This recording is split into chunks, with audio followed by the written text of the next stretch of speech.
சபை 101 ஆயிரத்தில் ஒன்னாம் புலவர் கொத்தக்குடி தாதா குருவர் உண்டென்றால் உண்டு இல்லை என்றால் இல்லை இப்பேற்பட்ட திரு சபையின் முன்பாக அடியேன் இந்த மாரியம்மன் திருவிழாவிலே ஒரு வேடத்தை தரித்து இந்த இரவு நாடகத்திலே வந்திருக்கிறேனே நான் யாரு என்னுடைய பெயர் என்ன எந்த நாட்டை சேர்ந்தவன் என்னுடைய விளக்கம் என்ன ஏதாவது அறிய தெரியுமா யாருன்னு சொல்ல வேண்டும்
நான் அஸ்தாபுரத்தை ஜகத்தோடு பரிமாணம் செய்து வந்தேன். அதனாலையிலே என் தந்தைமார்கள் சேரன் சோழன் பாண்டியரை போல வாழ்ந்து வந்த மகான்கள் யாரு? என் தந்தையராய் விளைவிக்கூடிய பெரிய தந்தை திருதராட்டின மகாராஜர் ஒன்று. இரண்டாவது பிறந்தவர் யாரு? என்னுடைய தந்தையார் பாண்டு மகாராஜர்.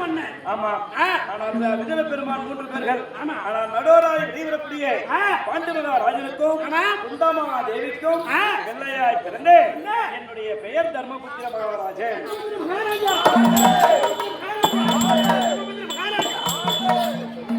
இப்படி தர்மபுத்திர மகாராஜன் என்று சொன்னேன். நான் எந்த நிலையிலே எந்த நேரத்தில் பிறந்தவர்கள் இப்படி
மகாராஜே அஸ்தாபுரத்தை ஜகத்தோடு பரிபாலம் செய்து வந்து கொண்டிருக்கிறாராம்.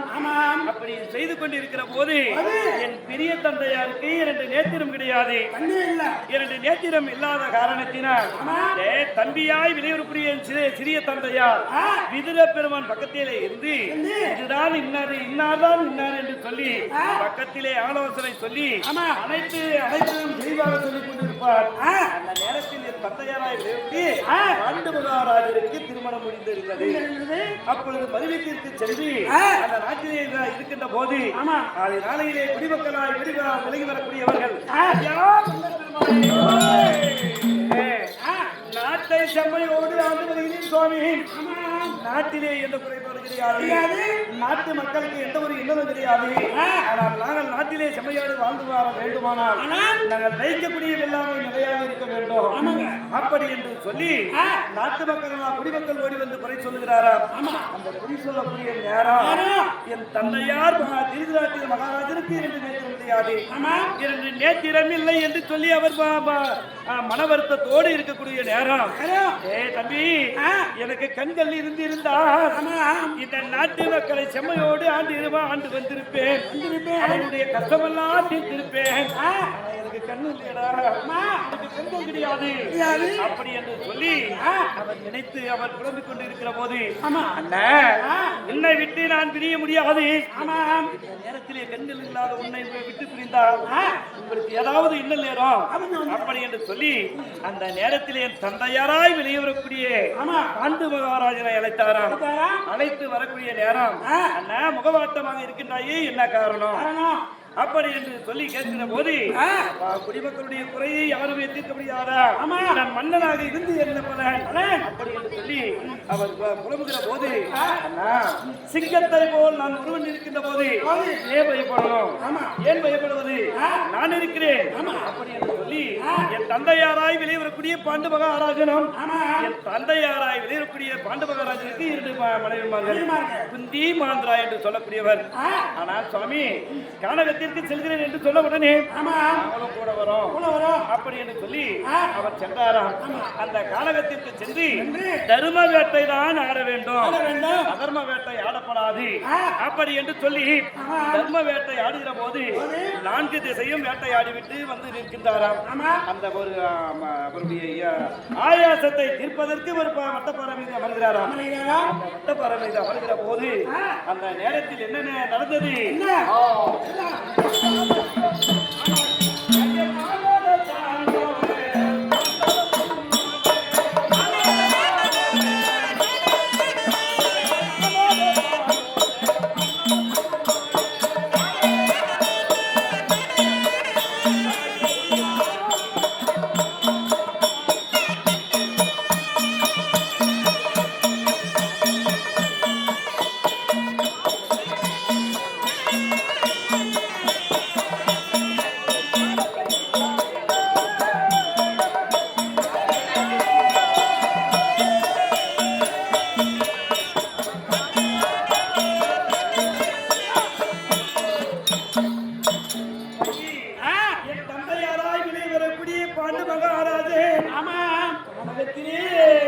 அமர்ந்து கொண்டிருக்கிற போது தர்ம வேட்டையெல்லாம் முடித்து விட்டோம், இந்த காட்டிலே இருக்கக்கூடிய மிருகமெல்லாம் அடுத்த காட்டிற்கு போய்விட்டது.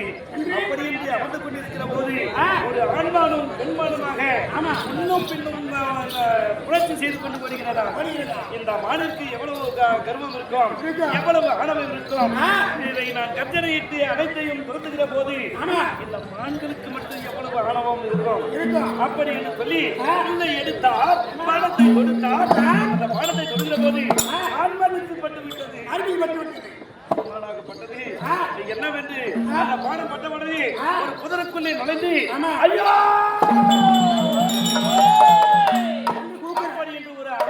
அலறல் சத்தம் கேட்டாராம். அலறக்கூடிய சத்தம் ஒரு மனிதராக இருந்ததே உண்டானால் ஐயோ என்று சொல்வாரே, மானுக்கு தானே பானம் போட்டோம், மானு அகப்பட்டது ஐயோ என்று அழுகுகிறோம் கேட்கிறது. அப்படி என்று சொல்லி அவர் முன்பதாக தான் அந்த பக்கத்தில் நெருங்கி சென்றாராம். அந்த நேரத்தில் அவர் சாய்ந்து கொண்டு அந்த பானத்தை பிடுங்கி பார்க்கின்றாராம். இது சந்திரகுல மைந்தனாய் விளைவிடக்கூடிய பாண்டு மகாராஜனுடைய பானம். இந்த பானத்தை பிடித்த உடனே அடே பாண்டி, ஒரு ஆணும் பெண்ணும் புணர்ச்சி செய்வதை பார்ப்பதே பாவம். இந்த நேரத்திலே நான் ஆண்மனாகவும் பெண்மனாகவும் இருந்து இருவர்களும் நாங்கள் புனர்பூஜனம் செய்கிற போது இந்த எந்த இதிகாசத்தில் எழுதியிருக்கிறது, எந்த நன்னூலில் எழுதியிருக்கிறது, எந்த வேதா புராணத்தில் எழுதியிருக்கிறது, இதை பார்த்து இதை பார்க்கக்கூடிய இடமா இது, பார்ப்பதா இது அப்படி என்று சொல்லி அவர் என்ன செய்தார், அடே பாண்டி, என்னை போல் உனக்கு மனம் இருந்து அவள் இடத்திலே புனர்பூசனம் செய்ததே உண்டானால் உன் தலையாகப்பட்டது 16 சுக்கராக வெடித்து நீ சாக கிடவது அப்படி என்று சாபத்தை கொடுத்தாராம். அந்த சாபத்தை பெற்றுக்கொண்டு இறைவா நான் என்ன செய்வேன் என்று சொல்லி அவர் மன்றாடி இருக்கிற போது சாபத்திற்கு உண்மைத்தல் கிடையாது. அப்பொழுது அங்கே பக்கத்தில் இருந்த அந்த தாயாய் வெளிவரக்கூடிய சில்லிகை அம்மனம் அமுதந்த மகாமணிவர் அந்த சாபத்தை கொடுத்த உடனே அதே பாண்டி உனக்கு ஒரு மனைவி இருந்து அவளிடத்திலே சேர்ந்ததை உண்டானால் இப்பொழுது என் கணவருடன் நான் உடன்கட்டை இருக்கிறேன். அதை போல உன் மனைவியிடத்திலே சேர்ந்து நீ மரணம் அடைந்தவுடனே மனைவியும் உடன்கட்டை ஏற வேண்டும் சாபம் என்று சொல்லி அந்த இடத்திலே சாபத்தை கொடுத்தாராம். அந்த சாபத்தை வைத்துக் கொண்டு இதை விமர்சனம் செய்ய வேண்டும் அப்படி என்று சொல்லி எத்தனையோ நதிகளிலே சாணபானம் செய்து அந்த கைலாவை சென்று அந்த சாபத்திற்கு விமர்சனம் பெறலாம் என்று போகிற போது பிள்ளை இல்லாதவர்களுக்கு அந்த இடத்துல புதிய லோகத்தில் இடம் கிடையாது. அப்படி தள்ளிய உடனே இந்த நேரத்தில் பிள்ளை இல்லாதவன் அந்த புண்ணிய உலகத்திற்கு போக முடியாது அப்படி என்று சொல்லி என் தாய்மார்கள் இடத்திலே சொன்னாராம். பாருங்கள் சுவாமி சாபத்திற்கு விமர்சனம் பெற்று வந்து விட்டீரா அப்படி என்று கேட்கிற போது இல்லை இந்த சாபத்திற்கு விமர்சனம் கிடையாது.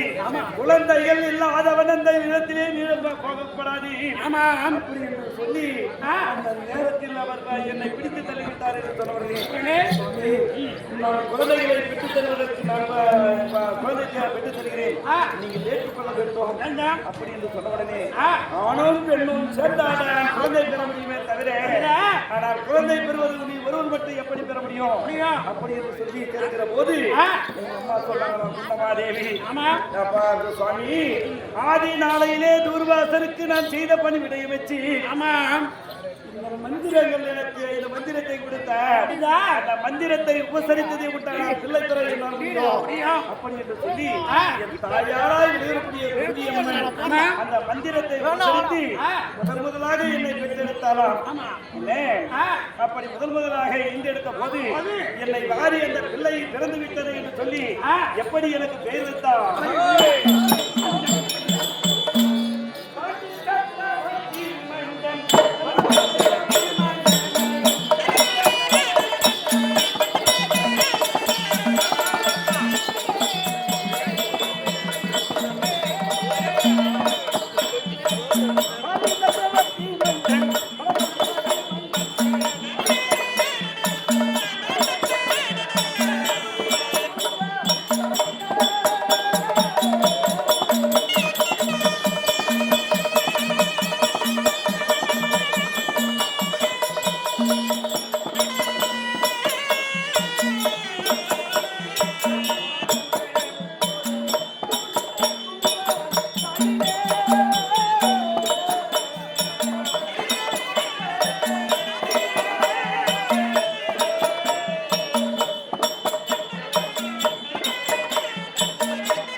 அப்படி என்று சொல்லி என் தாயார் பிள்ளையை பெற்றெடுத்த உடனே சுவாமி குழந்தையை பாருங்கள் என்று சொல்லி உதிரத்தோடு இருந்த குழந்தையை எடுத்து என் தந்தையார் வாரி முத்தாமிட்ட காரணத்தினர் எனக்கு உதிஷ்டர் என்று பெயர் அப்படி உதிஷ்டராக இருந்தாலும் என் நாட்டிலே செம்மையோடு அந்த காட்டிலே இருக்கின்ற போது கால பிள்ளைகள் பிறந்து விட்டது.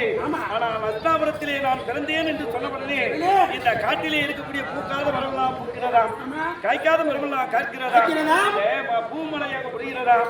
ஆனால் அஸ்தாபுரத்திலே நெருப்பு மலை பொழிகிறதாம், ஆமா உதிரமலை ரத்தமலை பொழிகிறதாம். அப்படியெல்லாம் இருக்கிற போது நாங்கள் இந்த நாட்டில் காட்டில் இருந்து என் தந்தையராய் விளைவரக்கூடிய விதுர பெருமானங்களை நாட்டிற்கு அழைத்து செல்லலாம் அப்படி என்று சொல்லி எங்க அப்பாவுக்கு அகால மரணம் அடைந்து விட்டார். மரணம் அடைந்த உடனே எங்களை தாய் அன்னை குந்தியோடு எங்களை அழைத்து நாட்டிற்கு செல்கிறாராம். அப்படி செல்லக்கூடிய நேரம் நாட்டிலே நாங்கள் செம்மையோடு வாழ்ந்து விளையாடி கொண்டு இருக்கிற போது நாங்கள் நண்பர்களாக இருந்தோம், அண்ணன் தம்பிமார்களாக இருந்தோம்.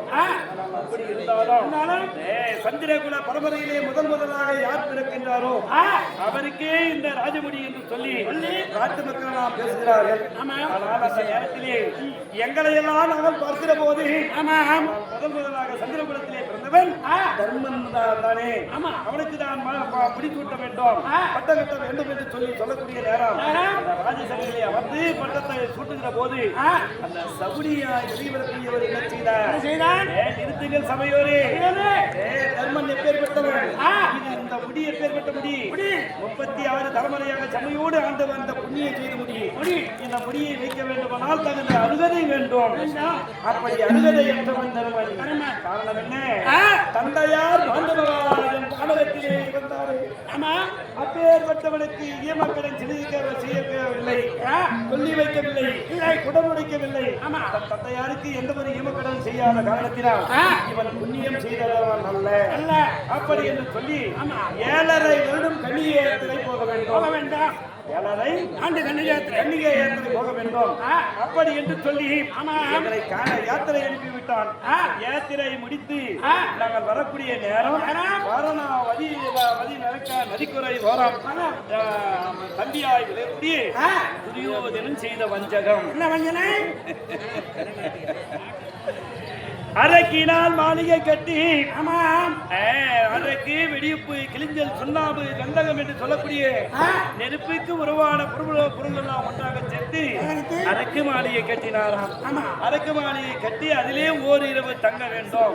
அப்படி என்று சொல்லி அந்த நேரத்தில் எங்களை ஓரிரவு தங்க செய்து ரோசனன் என்று சொல்லக்கூடிய மந்திரியை விடுத்து தீயிட்டுக் கொள்ள பார்த்தான்.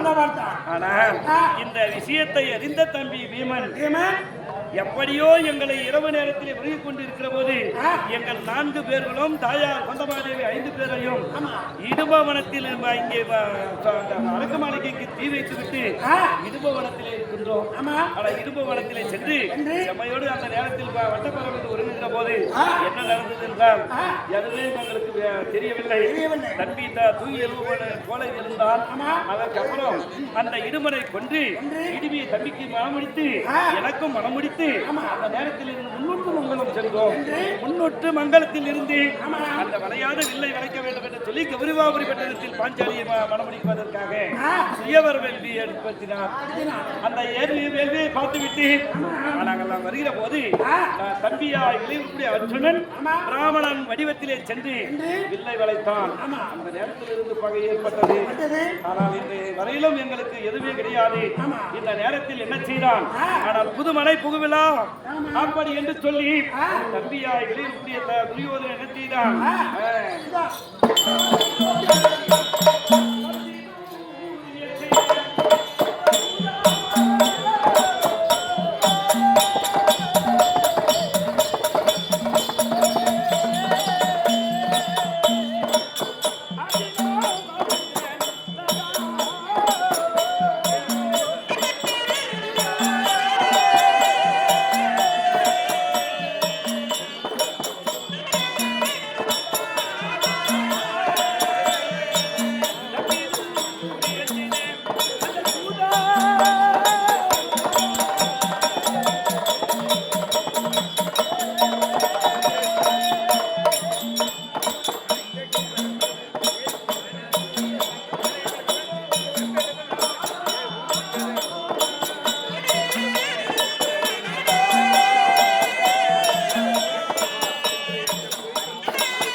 நாட்டை ஜெகத்தோடு பரிபாலம் செய்து தந்தையார் பாண்ட மகாராஜனுக்கு ராஜசுயோகம் என்று சொல்லக்கூடிய ஏகத்தை நடத்தி அதை செம்மையோடு முடித்தோம். அதற்கு வந்தவன் என்ன செய்தான்? இவர்களை எப்படியாவது அவமானப்படுத்த வேண்டும், பாண்டவர்களை மறுபடியும் இவனை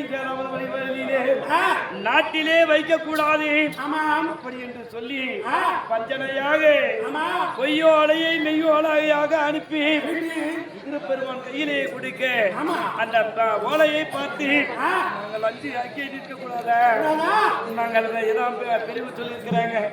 எனக்கும் பிடிச்ச கொக்கு கெளுத்தி மீனை முழுகியதை போல நாங்களும் சித்தப்பா வார்த்தை உண்மைதான், பெரியப்பா கையப்பம் விட்டிருக்கிறாரு அப்படி என்று சொல்லி நாங்கள் அஸ்னாபுரம் வந்திருந்தோம். அஸ்னாபுரத்திலே வந்து பார்க்கிற போது அலங்கார மண்டபத்தை எல்லாம் சுற்றி பார்க்கக்கூடிய நேரம் என் தம்பிமார்கள் நான் அங்கே அமர்ந்திருக்கிறேன். அமர்ந்திருக்கிற போது இவ்வளவு ஒருவர் முகத்தை ஒருவர் பார்த்து கொண்டிருந்தால் ஆகாது, ஒரு ஆட்டம் சூதாட்டம் ஆடலாமா என்று சொல்லி சகுனிக்கு சொல்ல, நாம ராஜ பரம்பரையிலே பிறந்தவர்கள் சூதா ஆடப்படாது, சந்திர குலத்திலே பிறந்தவர்கள் சூதா ஆடப்படாது மாமா. சூதா ஆடக்கூடியவர்கள் யாரு? ஜோகி ஜங்குமான் கத்துக்குட்டி கைப்பாடி இறப்பான் பரப்பான் என்று சொல்லக்கூடியவர்கள் தான். அப்பேற்பட்டவர்கள் ஆடலாம், பரம்பரையிலே பிறந்தவர்கள் ஆடப்படாது சுவாமி அப்படி என்று சொல்லக்கூடிய நேரம் இங்கே ஒருவன் இருந்தான். கழித்து சூதாட கையிலாத ஆகாத தர்மா, நாளை எதிர்த்து ஒருவன் முன் மீது சண்டைக்கு வந்ததை உண்டானா அவனை வெல்ல முடியுமா? சொல்ல முடியுமா? வீரம் இருந்தால் ஆன்மகனாக இருந்தால் சண்டைக்கு அப்படி என்று சொல்ல உடனே அந்த நேரத்தில் தம்பிமார்களை நான் அடக்குவதா, இது கண்ணனை பேசுவதா, சகுனி மாமனை கேட்பதா, இல்லை துரியோதனிடம் பேசுவதா அப்படி என்று ஒண்ணுமே புலப்படாமல் இருக்கிற போதே தம்பிமார்கள் ஆடி சூது ஆடி எது வந்தாலும் பார்த்துக் கொள்ளலாம் அப்படி என்று சொல்ல சூதாட்டம் ஆடத் தொடங்கினோம். அப்படி சூதாட்டம் ஆடுகிற போது நான் எதையெல்லாம் இழந்தேன் தெரியுமா?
தடுக்க என்னால் முடியவில்லை.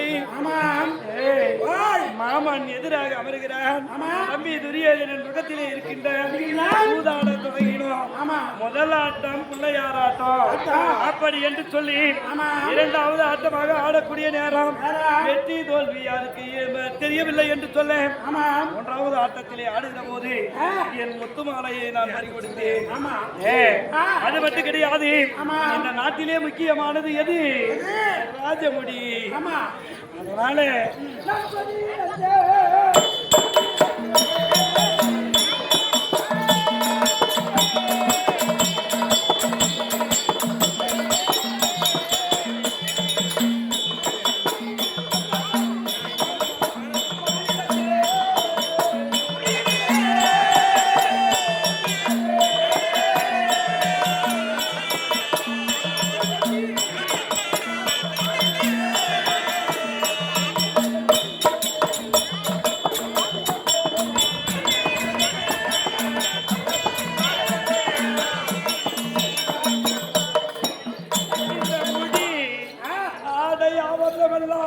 பறிகொடுத்து அந்த ராஜசபையிலே நான் நிற்கின்ற போது தர்மா இன்னொரு ஆட்டம் இருக்கிறது.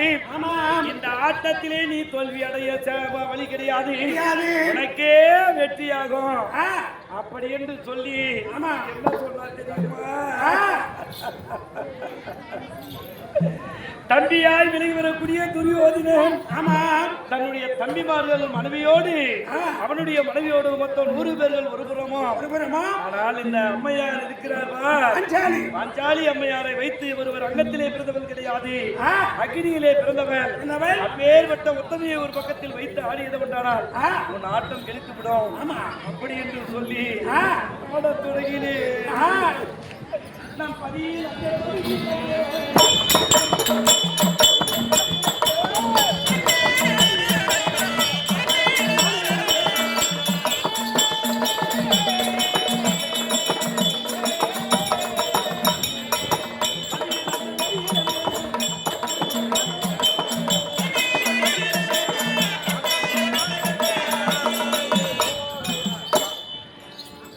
நேரத்திலே யாராவது ஒரு மனைவியை வைத்து சூதாடுவார்களே, இந்த பாவி ஆடினேன்.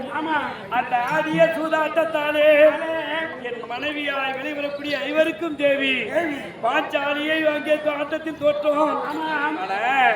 அப்படி ஆட்டத்திலே தோற்று இருக்கிற போது சூதாடிய காரணத்தினால் அங்கே கட்டளை இடுகிறான் துரியோதனன். என்னவென்று ஆண்டவர்களே, சூதாட்டம் ஆடிய காரணத்தினால் நீங்கள் 12 ஒரு ஆண்டு அஜ்ஞாதவாசம் கழித்து வர வேண்டும் அப்படி என்று சொல்லி காடே வனவாசம் ஓட்டி வைத்தார். இப்படி முதல் சூரியவனம், இரண்டாவது ராமரிசிவனம், மூன்றாவது முருகமகாரி சிவனம், நான்காவது காலமகாரி சிவனம், ஐந்தாவது சைதவனம், ஆறாவது காமதேனு பர்வதம், ஏழாவது கந்திர பர்வதம், எட்டாவது குருபரி சிவனம், ஒன்பதாவது ரோமரி சிவனம், 10வது வனம் போக வேண்டும். ஆனால் இந்த வனத்திலே நாங்கள் எப்படி சாப்பிடுகிறோம், எப்படி உறங்குகிறோம்? என்ன சாப்பிடுறீங்க?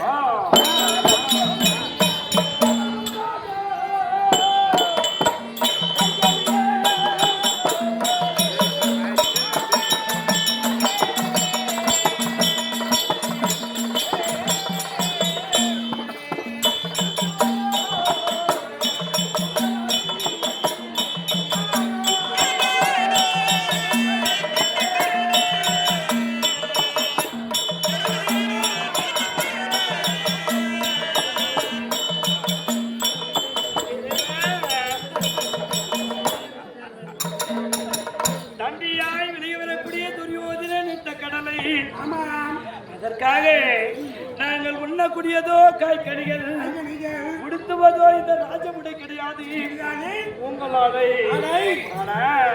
நாங்கள் எப்படி எதன் மீது படுத்துக் கொண்டிருந்தவர்கள் இன்றைய தினத்தில் நாங்கள் எப்படி படுத்துக் கொள்வோம்? படுப்பு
காய்கனிகள், ஆனால் படுப்பதோ பொத்தப்பாறை, வாய்க்காலோ பஞ்சு மெத்தை, இப்படியெல்லாம் இந்த கானகத்திலே நாங்கள் நினைந்து திரிந்து கொண்டிருக்கிறோம்.